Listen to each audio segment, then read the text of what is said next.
दोस्तों, जो टेक्नोलॉजी, जो इंफ्रास्ट्रक्चर हमें विदेशों में देखने को मिलता था वो अब हमें भारत में भी देखने को मिल रहा है। और इसका अभी सबसे बड़ा एग्जांपल है भारत का अंडर वाटर मेट्रो रूट। दुनिया के सबसे बड़े रेल ब्रिज के मामले में भारत पहले स्थान पर है। दुनिया के सबसे बड़े स्टेडियम के मामले में भारत पहले स्थान पर है। दुनिया का सबसे ऊंचा लंबा सुरंग के मामले में भारत नंबर 1 पर है। दुनिया का सबसे बड़ा स्टेचू के मामले में भारत नंबर 1 पर है। दुनिया का सबसे बड़ा ऑयल रिफाइनरी के मामले में भारत नंबर 1 पर है। दुनिया का सबसे बड़ा मोबाइल फैक्ट्री के मामले में भारत नंबर 1 पर है। और भी कई ऐसे अचीवमेंट है जिसमें भारत नंबर 1 पर है। और ये सारे अचीवमेंट हमने पिछले 10 सालों में किया है। इसी क्रम में भारत का पहला अंडर वाटर मेट्रो रूट को तैयार किया गया है, जिसे कि कोलकाता के हुगली नदी में बनाया गया है। तो चलिए जानते हैं भारत के पहले अंडर वाटर मेट्रो रूट के बारे में कि आखिर कैसे एक बड़ी नदी के नीचे से मेट्रो को पार किया।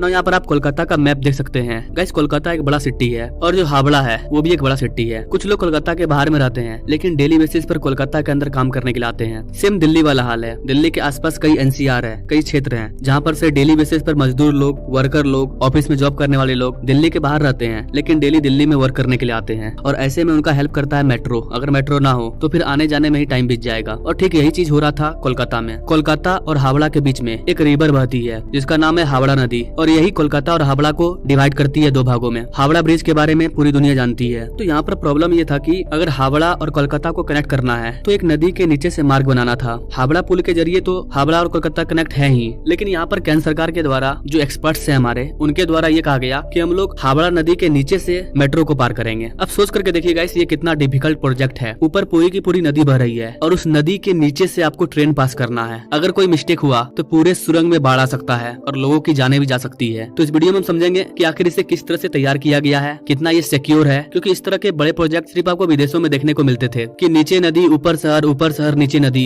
ये सब जो बड़े बड़े प्रोजेक्ट हैं ये विदेशों में देखने को मिलते थे, लंदन, अमेरिका वगैरह में। लेकिन अब ये भारत में भी पॉसिबल हो रहा है। तो यहाँ पर आप मैप देख सकते हैं। आपको हम रूट दिखा रहे हैं कि ये जो मेट्रो टनल है जो हावड़ा और कोलकाता को जोड़ता है ये कौन से रूट में पड़ता है। आप देख सकते हैं ये वाला है हुगली नदी, इस साइड वाला है हावड़ा और इस साइड वाला है कोलकाता। इसका नाम है ईस्ट वेस्ट कॉरिडोर। ये पूरा मेट्रो का जाल है और 12 मेट्रो स्टेशन है। सबसे पहली बात तो गाइस, इसे केंद्र सरकार के द्वारा बनाया जा रहा है। इन सारे बड़े प्रोजेक्ट में स्टेट गवर्नमेंट का कोई हाथ नहीं होता है। जितना भी आप रोड देख रहे हैं, जितना भी आप मेट्रो देख रहे हैं, रेलवे देख रहे हैं, ये सारा काम सेंट्रल गवर्नमेंट करती है। स्टेट गवर्नमेंट का इसमें कुछ नहीं होता है। कोलकाता के सेक्टर 5 से लेकर के हावड़ा मैदान का ये पूरा आपका ईस्ट वेस्ट कॉरिडोर है। ये पूरा लेंथ 16.5 किलोमीटर का है। कोलकाता का जो सेक्टर 5 है ये पूरी तरह से IT हब है और इस मेट्रो के जरिए इस IT हब को कनेक्ट किया जा रहा है हावड़ा के इस पार से, यानी हुगली नदी के उस पार से कनेक्ट कर दे रहा है ये मेट्रो। भारत का जो सबसे बड़ा रेलवे स्टेशन है वो हावड़ा मौजूद है, हावड़ा स्टेशन। कोलकाता के IT सेक्टर के लोगों को अगर स्टेशन पकड़ने जाना है, क्योंकि हावड़ा स्टेशन से आप भारत के किसी भी राज्य में जा सकते हैं, लेकिन अब मेट्रो तैयार हो गया है, अब बहुत कम समय लगेगा। इस मैप को देख करके कोई ये सवाल नहीं करेगा कि इसे इतना घुराव क्यों बनाया गया है। सीधा भी तो पास कर सकते थे, सीधा पास कर सकते थे। अगर 2 चीज को जोड़ना होगा तब। यहाँ पर जो आप अलग अलग घुमाव देख रहे हैं ये बड़े बड़े शहर बसे हैं, उस शहर तक मेट्रो को कनेक्ट किया गया है, इसलिए ये ऐसा घुराव है। 2 स्पेशल पार्टिकल को अगर कनेक्ट करना होता तो सीधा पास कर देते, लेकिन यहाँ पर अलग अलग शहर में मेट्रो को पहुंचाया गया है, इसीलिए इतना घुमाव है ना। यहाँ पर देख सकते हैं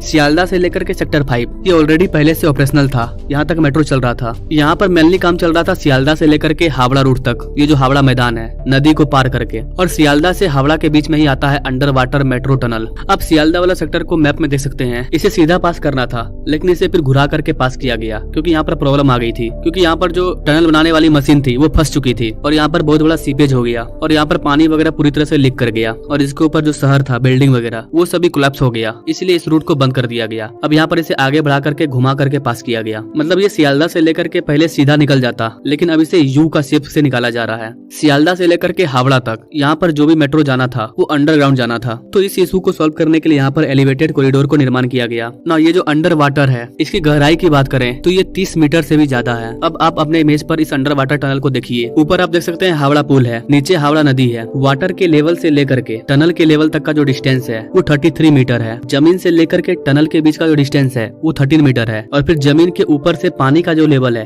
वो भी 13 मीटर तक है। मतलब जितना पानी का गहराई है सेम उतना ही गहराई का यहाँ पर गैप छोड़ा गया है। उसके बाद टनल को बनाया गया है ताकि टनल में कभी पानी ना आए। और इस नदी का जो पूरा डिस्टेंस है वो करीबन आधा किलोमीटर का है, 520 मीटर का। यानी कि इस नदी का जो चौड़ाई है वो करीबन आधा किलोमीटर का है। लेकिन टनल का जो लंबाई है वो 2 किलोमीटर से भी ज्यादा हो जाएगा, क्योंकि मेट्रो पानी से अंदर थोड़ी जा रही है, इसे काफी दूर से ही टनल के अंदर घुसाया गया होगा। गाइस इस टनल को बनाना इतना आसान नहीं था, ये काफी ज्यादा चैलेंजिंग था। आप सोच करके देखिए, कोई नदी बह रही है और नदी के नीचे आपको सुरंग बनाना है, ये इतना आसान नहीं होगा। पर आप देख पाएंगे जब ये रिवर स्टार्ट होगा तो यहाँ पर लिखा हुआ है हुगली रिवर स्टार्ट, मतलब इसके बाद जो मेट्रो जाएगा वो हुगली नदी को पास करेगा, यानी कि ऊपर हुगली नदी है। अगर इस टनल की लंबाई की बात करें, इस टनल का पूरा जो व्यास है वो करीबन 5.5 मीटर का है। गाइस यहाँ पर आपको बता दें कि यहाँ पर टोटल 2 टनल को बनाया गया है, एक तरफ से जाएगी मेट्रो और दूसरे टनल से आएगी। इस टनल को बनाने के लिए टनलिंग मेथड का यूज किया गया है। इस तरह से पानी निकालने के लिए बोरिंग किया जाता है, उसी तरह से बोरिंग किया गया है, लेकिन ये बोरिंग जो है ये काफी बड़ा है। आप यहाँ पर देख पाएंगे ये मशीन किस तरह से वर्क करती है। इस मशीन को स्पेशली जर्मनी से मंगाया गया था। बेसिकली जर्मनी से 2 मशीनों को मंगाया गया था, एक का नाम है प्रेरणा और दूसरा का नाम है रचना। भले मशीन जर्मनी की है लेकिन नाम इंडियन है। इस मशीन की क्या खासियत है वो आप इस बात से समझ सकते हैं कि मात्र 65 से 66 दिन के अंदर इस टनल में बोरिंग कर दिया गया। जब इस टनल को बनाया जा रहा था तो इंजीनियर को सबसे बड़ा डर था वाटर सीपेज ना हो जाए, क्योंकि ऊपर पूरा का पूरा नदी है और आप नीचे टनल बना रहे हो। अगर एक भी लीकेज हुआ तो पूरा टनल में पानी भर जाएगा। जैसा कि मैंने आपको पहले बताया कि एक जगह यही चीज हुआ था, जिसकी वजह से वहाँ का काम बंद करना पड़ा और फिर घूम करके जाना पड़ा यू शेप में। तो ये एक बड़ा प्रॉब्लम था और इस चीज के लिए इंजीनियर्स के द्वारा काफी चीजों की टेस्टिंग की गई और उन्हें पता चला कि कम से कम हम लोग 13 मीटर का डिस्टेंस छोड़ देते हैं तो पानी आने का चांसेस ना के बराबर हो जाएगा। इसलिए 13 मीटर का गैप छोड़ा गया। टनल से 13 मीटर ऊपर पानी है और फिर उसके 13 मीटर तक सिर्फ पानी है। आप देख सकते हैं 13 मीटर यहाँ, 13 मीटर ये भी। कई केमिकल का यूज करके इसके दीवारों को बनाया गया है ताकि पानी लीकेज ना हो। और इंजीनियर का दावा है कि भले कुछ भी हो जाए लेकिन वाटर सीपेज नहीं होगा। इस तरह से इसको तैयार किया गया है। इंजीनियर के सामने एक और चैलेंज ये था कि जब इस टनल को तैयार किया जा रहा था तो नदी के आसपास बगल में कई बिल्डिंग थे जो कि हिस्टोरिकल बिल्डिंग थे। इसका भी ध्यान रखना था कि हम जमीन के नीचे सुरंग खोद रहे हैं, ऊपर पूरा शहर बसा हुआ है। तो ये काफी ज्यादा हार्ड था कि ऊपर नदी है, ऊपर पूरा शहर है, उसके नीचे हमें सुरंग बनाना है। अगर कोई मिस्टेक हुआ तो पूरा का पूरा बिल्डिंग धस जाएगा जमीन में। तो इन सारे प्रॉब्लम को भी इंजीनियर्स के द्वारा फेस किया गया है। इसलिए जब इसका काम हो रहा था तो ये लग ही नहीं रहा था कि ये भारत में हो रहा है, भारत में बन रहा है। ऐसा मैप में आप देख सकते हैं, यहाँ पर आपको 2 टनल दिखेगा, एक से मेट्रो आएगी, एक से मेट्रो जाएगी। ऊपर नदी है, साइड में हावड़ा ब्रिज भी दिख रहा है और इसके ऊपर पूरा शहर भी बसा हुआ है। ये जो पूरा टनल है इसमें कंक्रीट का स्ट्रक्चर को तैयार किया गया है ताकि किसी भी प्रकार का वाटर सीपेज ना हो, क्योंकि नदी के ऊपर शिप वगैरह भी गुजरती है, उसका भी कुछ प्रेशर पड़ता है। अगर नदी वगैरह में बाढ़ वगैरह भी आता है तो भी टनल को कोई क्षति नहीं होगी। पूरे टनल को तैयार करने में 3 साल का समय लग गया। मतलब यहाँ पर भी मोदी की गारंटी चली है, 3 साल में से तैयार कर दिया गया। क्योंकि 2020 में जब कोविड-19 चल रहा था उसी के दौरान इसका अनाउंसमेंट किया गया था। अगर इस टनल की टोटल कॉस्ट की बात करें तो इसका टोटल कॉस्ट करीबन 8,574.98 यानी कि 8,575 करोड़ रुपया इसका लागत है। इसको बनाने का काम किया गया है कोलकाता मेट्रो रेल कॉर्पोरेशन के द्वारा, KMRCL के द्वारा, जो कि एक सेंट्रल पब्लिक सेक्टर है जो कि इंडियन मिनिस्ट्री ऑफ रेलवे के अंदर आती है। लेकिन मैंने आपको पहले ही बताया ये पूरा चीज सेंट्रल गवर्नमेंट के अंदर आता है। रेलवे का जितना भी काम होगा वो सेंट्रल गवर्नमेंट के अंदर आता है और प्राइम मिनिस्टर मोदी के द्वारा ही इसका इनॉग्रेशन किया गया था। ना अगर इसके फायदा की बात करें, सियालदा से हावड़ा के बीच का जो कनेक्टिविटी होगा वो काफी स्ट्रॉन्ग हो जाएगा, क्योंकि बाई रोड भी ऑप्शन था लेकिन सियालदा से हावड़ा जाने में 1.5 किलोमीटर का सफर तय करना पड़ता था, जिसमें करीबन 1.5 घंटा का समय लगता था। लेकिन इसके बनने से 40 मिनट का समय बचेगा और सड़क पर भी ट्रैफिक नहीं होगा। सबसे बड़ी बात यह है कि इस तरह का मेगा प्रोजेक्ट, इस तरह की चीजें भारत में भी देखने को मिल रही है। भले ही धीरे धीरे ही सही, लेकिन भारत में इंफ्रास्ट्रक्चर तैयार हो रहा है। हिमालय के पर्वत में दुनिया का सबसे बड़ा रेलवे ब्रिज बनाना, नॉर्थ ईस्ट में शीला टनल जो अपने आप में खास है, क्योंकि उतने ऊंचाई पर उतना बड़ा सुरंग बनाना ये भी इतना आसान नहीं था। और कोलकाता में पानी के अंदर सुरंग बनाना ये भी इतना आसान नहीं था। दूसरी ओर गुजरात चल जाइए, वहाँ पर समुद्र के अंदर सुरंग बनाया गया है। बुलेट ट्रेन के लिए सुरंग बना है। वही मुंबई चल जाइए, मुंबई में आपको समुद्र के ऊपर पुल दिखेगा, MTHL। तो इस तरह की बड़ी बड़ी इंफ्रास्ट्रक्चर भी भारत में देखने को मिल रही है और ये सब हुआ है मात्र इस 10 साल के अंदर। ये जितने भी बड़े बड़े प्रोजेक्ट आप देख रहे हैं इसे 10 साल के अंदर तैयार किया गया है। तो गाइस आप क्या कहना चाहेंगे इस टनल के बारे में, भारत के इंफ्रास्ट्रक्चर के बारे में, इंडियन गवर्नमेंट के बारे में, इंडियन इंजीनियर्स के बारे में आप क्या कहना चाहेंगे? आप अपने राय कमेंट बॉक्स में जरूर दीजिए और ऐसे लेटेस्ट अपडेट के बारे में जानने के लिए हमारे चैनल से जरूर जुड़िए। Now thank you for watching. मिलते अगले वीडियो में एक नई जानकारी के साथ, तब तक के लिए जय हिंद।